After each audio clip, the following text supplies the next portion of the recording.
Ah, ma comédie musicale préférée, Les Miz. Je pense que je l'ai vue 4 ou 5 fois.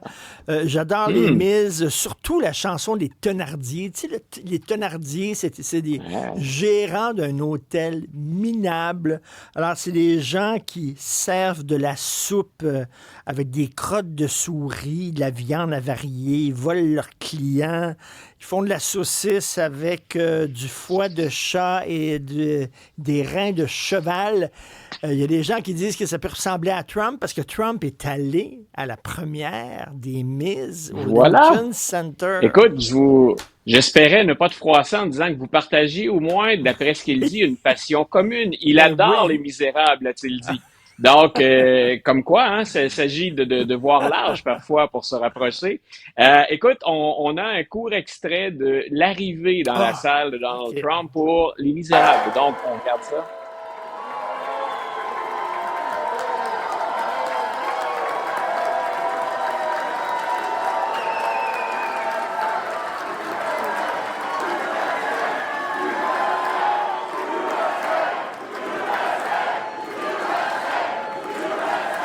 Eh là, c'est bien bizarre là, qu'il n'y avait pas grand monde, on dirait, dans la salle. C'était vraiment son arrivée. Donc, on imagine OK. pour des raisons de sécurité que le président est entré avant qu'on laisse les autres arriver. Ce qui est impressionnant, c'est le mélange. À la fin, on a bien senti Oui. là, le USA prendre le dessus, mais c'est qu'on était très, très partagé face à la présence du président. On avait des applaudissements, puis ceux qui ont observé un petit peu la vidéo, bon, on les voit applaudir, mais il y a eu beaucoup de huées et quelques insultes au passage. Donc, on espère que pour ceux qui étaient sur scène, ça s'est mieux passé. Mais le président, on se rappellera qu'il est aussi, c'est la première fois de l'histoire que ça se produisait, il est le président aussi du Kennedy Center à Washington. Donc, et on avait dit, ben ça s'était jamais vu, quelqu'un qui prend le domaine des arts comme ça, comme président, sous son aile. Puis ça a changé, ça a bousculé le calendrier du Kennedy Center et ça a changé aussi beaucoup la perception. La plupart des artistes qui s'y présentent étaient en colère, puis beaucoup de partisans du Kennedy Center, parce qu'on disait, ben, Oui. la culture américaine, le président habituellement va pas aller jusqu'à prendre le contrôle puis influencer la programmation. Donc, alors cette fois-là, M. Trump, il était avec Melania, si j'ai bien vu d'ailleurs, on les voit pas Oui, très très oui, oui, souvent oui. tous les deux avec la première dame. Donc, c'est l'accueil auquel il a eu droit quand on parle de Ben, polarisation, qu'on parle de sujets où c'est très très divisé. L'accueil du président hier au Kennedy Center reflétait ça. ben, il y a beaucoup de gens qui ont souligné l'ironie de la chose parce que les Ouais. misérables, c'est quoi? C'est le peuple qui se soulève contre les tyrans, Voilà. finalement. Là, tu sais. Puis il y a deux façons de le voir, même pour Donald Trump. Donald Trump s'est fait élire en disant justement parler au nom des démunis, de ceux que le système, la mondialisation, donc tous ceux qui sont les laissés pour compte, Donald Trump a dit qu'il serait leur porte-parole. Maintenant, il y en a d'autres qui disent, ben, depuis qu'il est en poste, depuis qu'il est revenu, la version 2.0, on peut pas dire vraiment que c'est le peuple ou les démunis qui sont avantagés. Donc, effectivement, il y en a qui ont dit, ben, cette pièce-là pourrait être vue. J'ai vu deux choses, dont une de mauvais goût d'ailleurs dans les réactions. La première, donc, est-ce que Trump comprend bien la portée du message qui lui est livré maintenant et il s'associe à Les Misérables? L'autre chose, il y a des gens qui ont référé au fait qui ont référé à l'assassinat d'Abraham Lincoln. Et Abraham Ah Lincoln oui. s'était fait assassiner Oh, en se ben oui. présentant justement au théâtre. Donc, il y en a qui ont vu un autre genre de message là-dedans. Mais effectivement, comme choix pour sa première sortie au Kennedy Center, c'est à la hauteur de Donald Trump.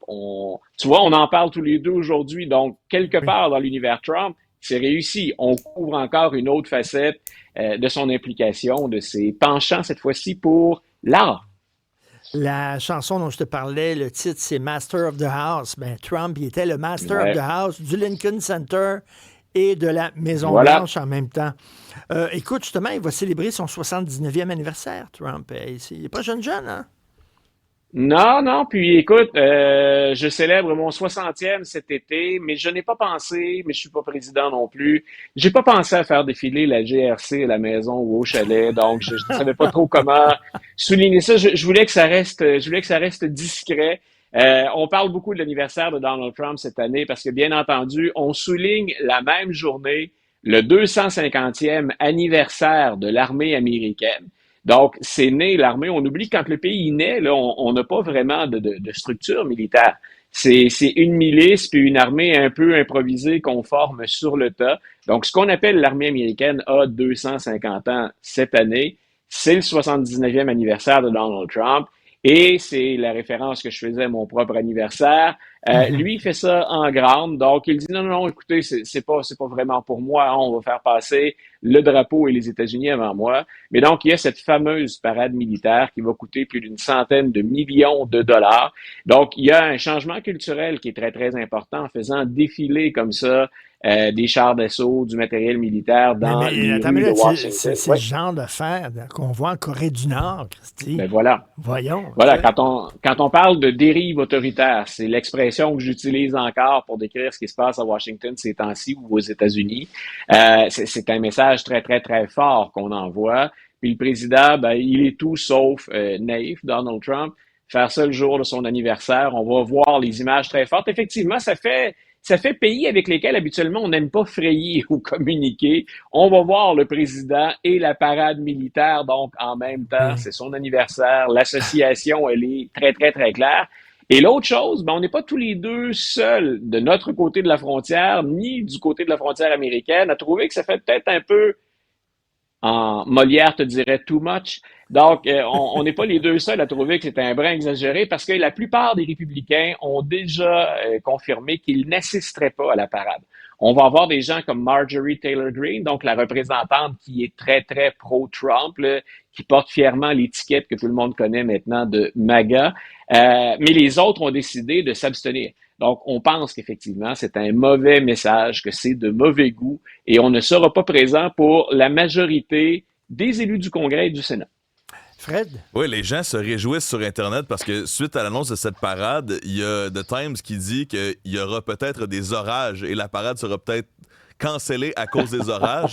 Alors, les gens sur Internet se disent tant mieux. Je le dirai en français, je le traduirai ensuite. On pourra laisser pleuvoir sur la parade de Trump. En anglais, ça fait un jeu de mots. C'est We can let it Oui, rain on his parade. Rain on his parade. voilà.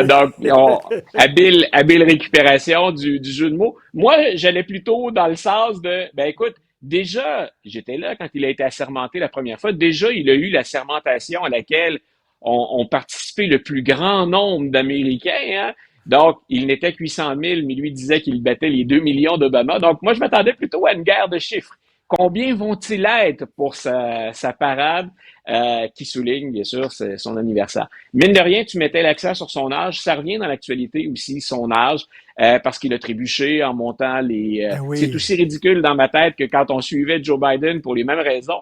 Ben Mais ce que oui. les gens disent de plus en plus, c'est que ben, il va se faire servir sa même médecine parce qu'on déplorait des oublis, des déclarations confuses ou fantasques de Joe Biden, ses limitations physiques de plus en plus évidentes. Là. Il vieillissait puis il avait des maladies ou des particularités physiques là, qui accompagnent le vieillissement. C'est un octogénaire.